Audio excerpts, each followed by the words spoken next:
All right, so finally doing an update after I guess 4 months. I got a little busy with finals, but so I've expanded a little bit. I think I added a couple LG Optimus Zone threes, um, some Alcatels, an old HTC that I had, and then recently some LG Powers right here.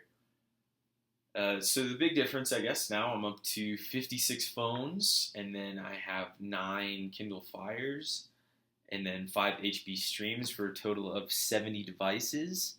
Well, I guess I also use the iPad, except I find iOS doesn't really work too well, so I try to avoid it. And then on this laptop here, I'm running Earnably and CoinMe, which I'll talk about later. So just kind of to show a little update of what I've done. This is an Excel list where I just have all my devices, and then I have the port number and the IP address so I can remotely access them, as I showed in the other video. And these are all my personal devices down here. So thermostat and Echo Dots and personal phones and iPads and all that stuff. And then here is my device data usage. So you can see it's pretty high. I have to pay the extra $50 for Xfinity to have unlimited data. But I mean, I'm almost using, I guess, 4 terabytes in May and March. April was a little bit lower. And then June is right about almost 1.5. So we'll see how high that gets. This is kind of just what I'm running, the daily app and then the nightly app. As you can see, I've switched quite a bit over to Ulotto. I barely use checkpoints at all anymore. I'm just trying to cash out at this point. Perk has really dropped down as well. And then I did get banned on one of my checkpoint accounts. So it seems like you can really only have one per household at this point. One of the things I noticed for rewardable TV is you can make two PayPal accounts or two different accounts. They just have to be separate PayPal accounts. So my girlfriend and I have different PayPals, and it has different. They both have different names on them. So you can have two different rewardable accounts. So even if you meet that minimum daily amount, you can still get through and get almost to $4 a day, which is pretty good. So here's my March earnings. I just have it listed by the app, and then every time I cash out, I just put the amount down to really see. So you can see Ulotto and Perk were really my two highest. Checkpoints was still earning at this point, which is nice. This is when I was still cashing out on Charger Pay, although even though they paid back a little bit, I think they still owe me over $100, so I am avoiding them until they are consistent. So the total for the month came out to $726, which is not bad. That's how much I got in PayPal. This is how much I got on my perk, or the total for perk, and then this is my girlfriend's perk balance. That's a little bit misleading. Let's see, April. So April was much lower. You can see Ulotto made $395 though, so it really started coming out. Earn Honey went down. Rewardable is pretty consistent, about $50 to $60 a month. My perks considerably went down, and then Cake I just stopped. I didn't even use it just because I didn't trust Charger Pay. Going through to May, you can see Ulotto just took off. So almost everything was dead at the beginning of the month, which seems to be a recent trend. They didn't have any ads, and I was almost making $25, $30 a day on Ulotto, which seems to be location specific. But you can turn off location under settings, and you can also opt out of ad personalization under the Google Ads settings. So that kind of helps, I think.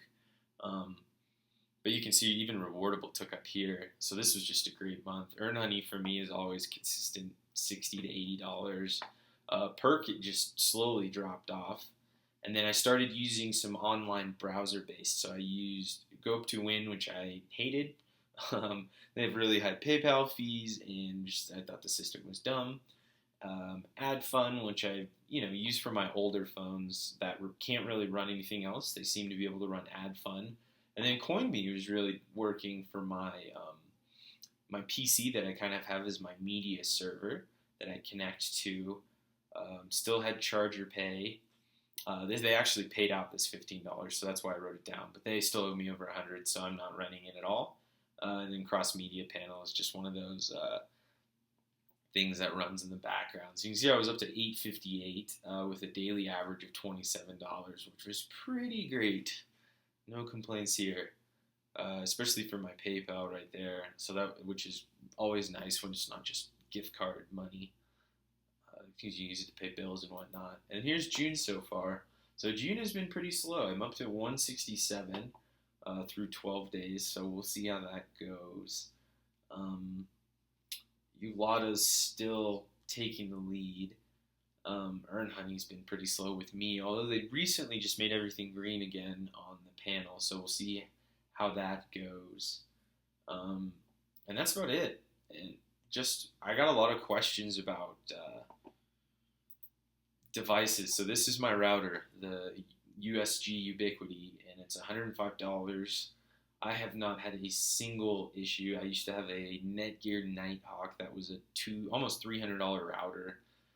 If you buy this for $105 and then you get an access point, so these access points, this is the Pro model. I just bought the highest one. You probably don't even need it just because most of my devices are on the 2.4 gigahertz and not the 5, which 5 gigahertz is usually your higher end devices. So like like my iPhone and my iPads and all that, and my laptop's connected to 5 gigahertz, but all the phones are mostly on these, and I have 2 of these.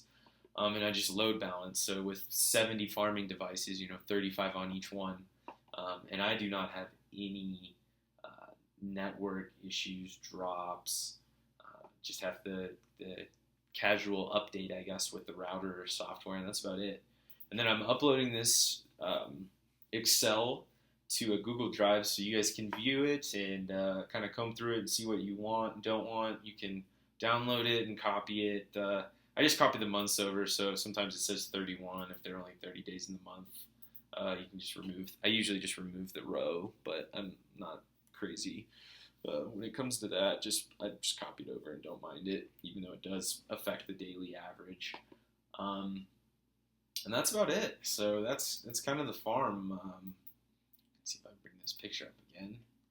So it's pretty much all these white screens, unfortunately, are Ulado at the moment. But and then I use this whiteboard, the particle board, as I explained in the first one, and just kind of label the different accounts. So red is my girlfriend's account and blue is my account. So these are Perk TV up here. These are Ad Fun. These are old LG XC2s. They've got to be ready to go. They're probably over 3 years old, I guess. But I use a timer, and I used to have 15 of these, and they started bloating. The batteries were bloating, and the screens were popping out. It was just kind of a nightmare. And that was kind of when I was ignorant and didn't know you could just replace batteries, even though the screens were damaged. But since adding timers, I have 0 issues. So I just have a few times throughout the day where there's 30 minutes where it kind of depletes the batteries. They go down about 10%, and then they just charge up again. And here's the laptop. This is on Earnably and CoinMe. My Alcatel Pixies are still my least favorite phones right here. They were $9.99. Not rootable, unfortunately, compared to these LG Powers. Were $9.99 from Straight Talk. All rootable. Great phone overall. I absolutely love them. And then the LG Optimus Zone 3. So depending on the model you had, you can either root it or you can't. Just trying to think some questions off the top of my head. I guess one that comes to mind is you always see people posting about this is how it gets ruined and you'll never be able to farm again. Well, I've been in the game, I guess, for almost 3 years now, and you just kind of have to evolve and adapt. Some programs work great, some don't, some go under. People were here before me, people will be here after me, so I think you just need to view the community in a positive light, not kind of take that pessimistic, this is how it gets ruined, because people like that, that's how they discovered it anyway. Router-wise, I'll try and answer questions. I set up static IP so I can access all of these, and then I use a form of Chrome Remote Desktop, and that way you can really log into all these and access different things. So, for example, all my HP streams I can log into, and then my phone farm as well. And then I even have like a media center that I watch TV with, with Plex. So let's see if this will, actually let's connect to an HP stream. That might be a little bit more exciting. Here is Chrome Remote Desktop. You can see this is earnably playing right now on here. Here's my Unify controller, so I can access, I can remotely access my home network and kind of see what devices are, working and what isn't working. And then furthermore, I have the VNC where you can tune in and remotely control your devices. So I really don't use this as much anymore, to be honest, just because I've been home. And I just restart my phones once in the morning and once at night. But I can click this and kind of show you what it looks like. So this one's all messed up with the zoom, but it's spinning circle on Ulato, which I'm sure a lot of you are familiar with. And then one other thing is I installed a video camera, and you can really watch. Let's see if it'll even work. That way I can creep on my own phone farm from far away and make sure it's working properly, which is kind of nice, especially if one of the screens, if I can't connect to it wirelessly, I can kind of tune in and see what's going on. And it's always nice to have a general idea, and you can move the camera around and control it. So that's about it. It slowly expands. I think you just make a little bit of money on each phone and then expand when you see a good deal. There are times when it works really well. There are times when it doesn't. So you just kind of have to watch that and be aware. But otherwise, if you guys have questions, I'll try and answer them in the comments. Root questions, I'm no expert. I just Google the phone model and add the and root on Google search term, and that's about it. I just try to find instructions and go through that. There's no magic answer to rooting. And that's it. Hope this helps you guys, and you can kind of see an update of how the earnings have fluctuated, how different phones have been added, nothing's been removed, fortunately, and then also kind of how you have to shift between apps when they're working and when they aren't. And checkpoints, even though it's not working great right now, I still have a few phones on it where I can kind of monitor the earning rate, and it's not a huge loss to my farm just to monitor that in case it does pick up, and then I have another varied source of advertising revenue. So that's it. Hope you guys enjoyed.